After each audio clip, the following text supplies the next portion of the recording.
Thermal power પ્લાન્ટમાંથી નીકળતી fly એશની ટ્રકોની લઈને ગંભીર સવાલો ઉઠી રહ્યા છે. એક તરફ પર્યાવરણ નિયમો ધજાગરા ઉડી રહ્યા છે તો બીજી તરફ વજન કાંટાના ઠેંગો બતાવીને ઓવરલોડ ટ્રકો બેફામ દોડી રહી છે. સૌથી આશ્ચર્યજનક બાબત તો એ છે કે સુરક્ષાની જવાબદારી સંભાળતી CISFની હાજરી હોવા છતાં આ ગેરકાયદેસર પ્રવૃત્તિ કેમ રોકાતી નથી?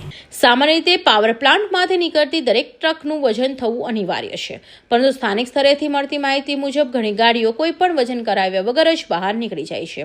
ઓવરલોડ ટ્રકો સીધી જ તળાવ વિસ્તારમાં તરફ રવાના થઈ જાય છે. આ સમગ્ર પ્રક્રિયામાં મોટા કૌભાંડોની આશંકા જન્માવે છે. પ્લાન્ટના ગેટ પર તેના CISF જવાનોની મુખ્ય જવાબદારી ગેરકાયદેસર અવરજવર રોકવાની છે. તેમ છતાં ઓવરલોડ ટ્રકોનું કોટક નીકળવું અને તર્ક વિતર્કની જન્મ આપે છે.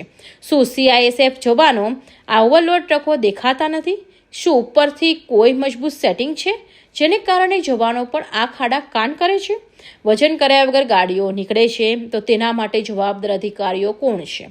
ઓવરલોડ ભરેલી આ ટ્રકો માત્ર નિયમોનો ભંગ નથી કરતી, પરંતુ માર્ગો પર અકસ્માતોનું જોખમ પણ વધારે છે અને પર્યાવરણને પણ નુકસાન પહોંચાડે છે. વજનના માપદંડોને નેવે મૂકી ચાલતું આ નેટવર્ક કોના ઇશારે ચાલે છે? શું આમાં પ્લાન્ટ જવાબદાર અધિકારીઓ અને ટ્રાન્સપોર્ટનું કોઈ અંદરખાને મિલીભગત છે? આ સમગ્ર મામલો માત્ર વહીવટી ગેરરીતિ નથી, પરંતુ એક મોટું આર્થિક કૌભાંડ હોવાની પણ શક્યતા છે. જો તાત્કાલિક અસરથી આ મામલે તપાસ કરવામાં આવે તો અનેક મોટા માથાઓના ચહેરા બેનાકાબ થઈ શકે તેમ છે. શું તંત્ર આ ગેરકાયદેસર એશ માફિયાઓ સામે કાર્યવાહી કરવાની હિંમત દાખવશે?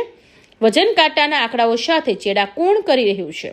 CISF ભૂમિકાની શંકાસ્પદ કેમ છે? શું આ ઓવરલોડિંગ પાછળ લાખોના ભ્રષ્ટાચાર છુપાયેલા છે? Sadiq Pathan, Hind TV news, Tapi.